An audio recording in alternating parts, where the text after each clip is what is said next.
Hey everyone, and welcome back. Ready for another deep dive? Always. Okay, so today we're looking at something a little different. Yeah, a source about attracting romantic interest, specifically through conversation techniques. Interesting. I know, right? It's like, how do you actually make those sparks fly? Yeah, and what makes some conversations just, well, better at it than others. Exactly. So this source we have, it's written from the perspective of a man trying to, well, attract a woman. Okay. But even if you're not a single guy, stick with us because these communication principles, they can really apply to anyone. Oh, absolutely. I mean, who doesn't want to have more engaging and fun conversations? Exactly. So we'll be breaking down the source and adding in some insights from psychology and communication theory. Right, to see what's really going on beneath the surface. Perfect. Okay, so the source dives right into something called semi-sexual compliments. Semi-sexual compliments. Oh, Okay, I'm oh. intrigued. What does that even mean? Yeah, me too. So instead of generic compliments like, you look nice, the source suggests going a bit further. Compliments that kind of hint at romantic interest, but subtly. Ah, I see. So, like, instead of, you look nice, Yeah. you might say. That dress was made for you. Okay, yeah, I see the difference. Or instead of, you have a great smile, Right. you might try, you have a smile that makes it hard to concentrate. Ooh, getting a little bold there. But I see what you mean. It's like acknowledging the effect the other person has on you, but in a playful, not creepy way. Exactly. And the source is big on delivery too. Be brief, confident, and then move on. Don't linger on it. Got it. Right. Create that spark and keep things moving. Now, what's interesting from a psychological perspective is that compliments that focus on unique qualities, Oh. yeah, they tend to be seen as more sincere. So instead of just beautiful eyes, you might notice something specific about their style or the way they tell a story. Oh, that's good. So it's not just physical, it's about noticing something unique about them. Exactly. And it also creates a bit of mystery. You're hinting at your attraction without being, too overt. Right. Which can actually make you more interesting.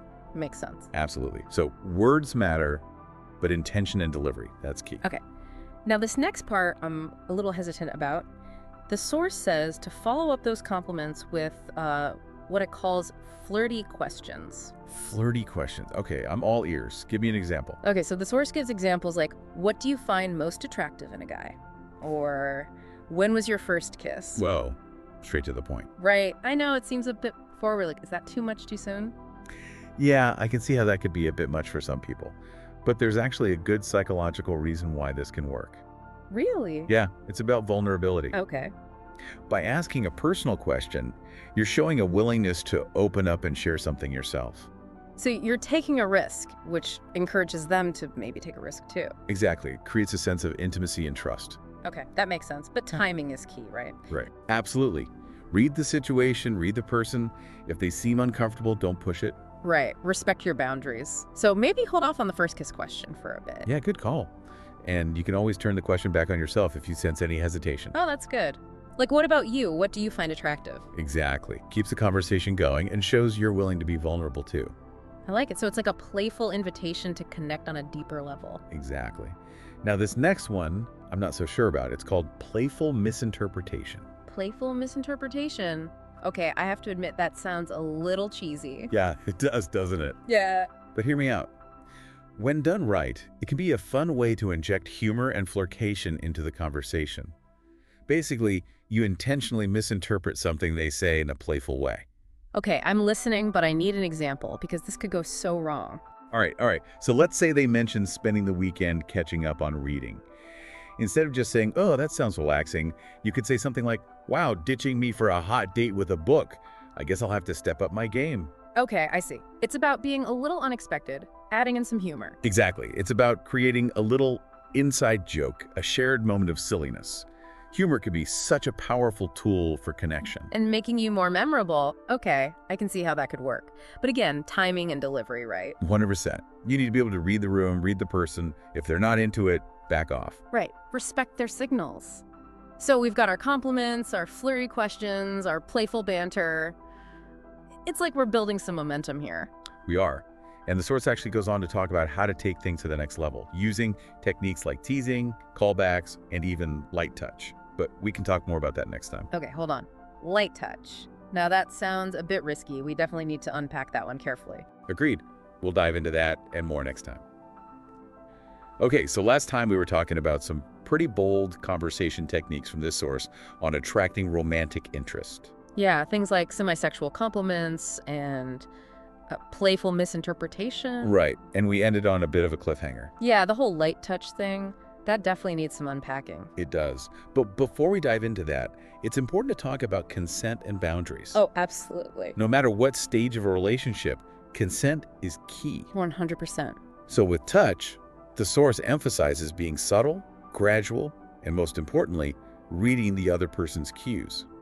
Got it. So start small, see how they respond. Exactly, like a quick touch on the arm while you're making a point, something like that. And if they pull away or seem uncomfortable, back off right away. Absolutely. Yeah. No means no, always. Now, the source also talks about building momentum with techniques like teasing and callbacks. Teasing, huh? I can see how that could be fun, but isn't there a risk of coming across as mean? You're right, there's a fine line there. It's about being playful, not hurtful. Okay, so what are some good examples of playful teasing? Let's say you're talking about hobbies, and they mention being really good at bowling. You could say something like, oh yeah, well, I'm undefeated in air hockey. Maybe we should have a rematch sometime. I see. So it's about a little friendly competition, a bit of a challenge. Exactly. It keeps things light and engaging. Okay, that makes sense. Now, what about callbacks? What are those exactly? Callbacks are simply referencing something they said earlier in the conversation. Oh, like showing you were listening and remembering the details. Exactly. Like if they mentioned loving Italian food, you could say something like, hey, you mentioned you loved Italian food. I know this amazing little trattoria downtown. Maybe we could check it out sometime. Oh, that's good. It shows you're paying attention and creates a nice opening for a potential date. Right. It's about weaving those threads of conversation together. Okay, so we've got teasing, callbacks, and that careful, consensual touch. It's like building a connection, step by step. It is. It's about creating a dynamic where you're both engaged and having fun. But what happens when, even with all these techniques, the other person seems hesitant, not fully into it? That's a great question. And the source actually talks about handling those moments where things aren't quite clicking. Okay, I'm curious. What does it say? Because that's where I think a lot of people get discouraged, you know?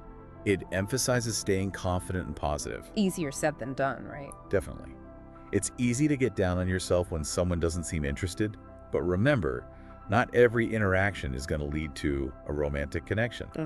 And that's okay. Right. It's about not taking it personally. Exactly. The source suggests acknowledging their hesitation and giving them space. So not trying to force it. Right. You could say something like, hey, no worries, I totally get it. Sometimes these things take time. How about we just enjoy the conversation for what it is? I like that. It takes the pressure off both of you. Yeah, it creates a more relaxed atmosphere. Yeah. And here's something the source doesn't explicitly mention.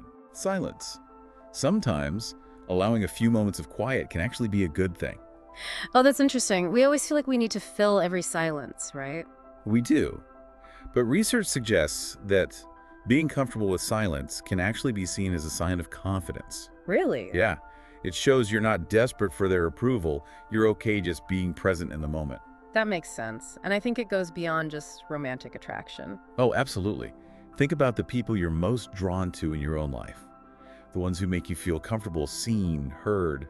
They're often the ones who are okay with a little silence. It's not about constantly performing, it's about being authentic. Exactly. And I think that's where the source really hits the mark. In what way? It's not about manipulating someone into liking you. It's about creating an environment where attraction can happen naturally by being your best self and communicating in a genuine way. You know, as you're talking and realizing these techniques, they can apply to so many situations. Oh, they absolutely can. Not just dating, but making friends, networking, even deepening existing relationships. It's all about creating connection and building rapport. Exactly. So what do you think is the most important takeaway for our listeners today? It's really about focusing on the journey, not just the destination you know. Yeah, like forgetting about the outcome and just enjoying the process of connecting. Exactly. And I think that's something we often forget in the dating world. We get so caught up in, will they like me? Will they say yes? Right, and we miss out on the little moments, the laughter, the shared vulnerability. Yeah, it's like when you're on a road trip. Sure, you want to get to your destination. But it's those unexpected detours, those little roadside stops, those are the things you remember. Exactly. And I think when we bring that same open mindset to communication, It opens us up to so much more. yeah, you might discover a shared passion you never knew about. You might learn something new. You might just make someone's day a little brighter, Absolutely. It's all about those little moments of connection. And those are the things that make life so rich, right? Beautifully said. And when you think about it that way, communication becomes less about techniques or rules. It's about being present, being authentic, letting yourself really connect with the other person. So, to wrap up our deep dive today, we've explored a lot of really interesting ideas from the source. Yeah, we talked about the psychology of attraction, those subtle communication cues. And how important confidence and authenticity are. It's been great diving deep with you and our listeners. For sure. I hope this episode has given everyone some food for thought. Yeah, maybe challenge some assumptions about how we communicate. And inspired you to be a little more intentional, a little more curious in your interactions. Even if you're already familiar with some of these concepts, Think about how you can apply them in your own life. maybe there's a relationship you want to deepen.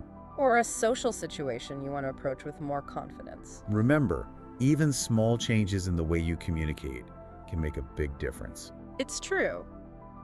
While we were prepping for this episode, I was thinking about how these techniques can even be helpful in existing relationships. Oh, absolutely. Not just new connections, but long-term partnerships as well. Sometimes we get so comfortable in those relationships. We forget to put in the effort, Yeah.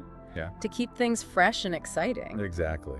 And these techniques, they can help with that. Like using that playful misinterpretation to add some humor to a regular Tuesday night. Or giving a genuine compliment just to remind your partner why you fell for them in the first place. It's about showing up, being present, and remembering that relationships take work. They do, and communication is a huge part of that.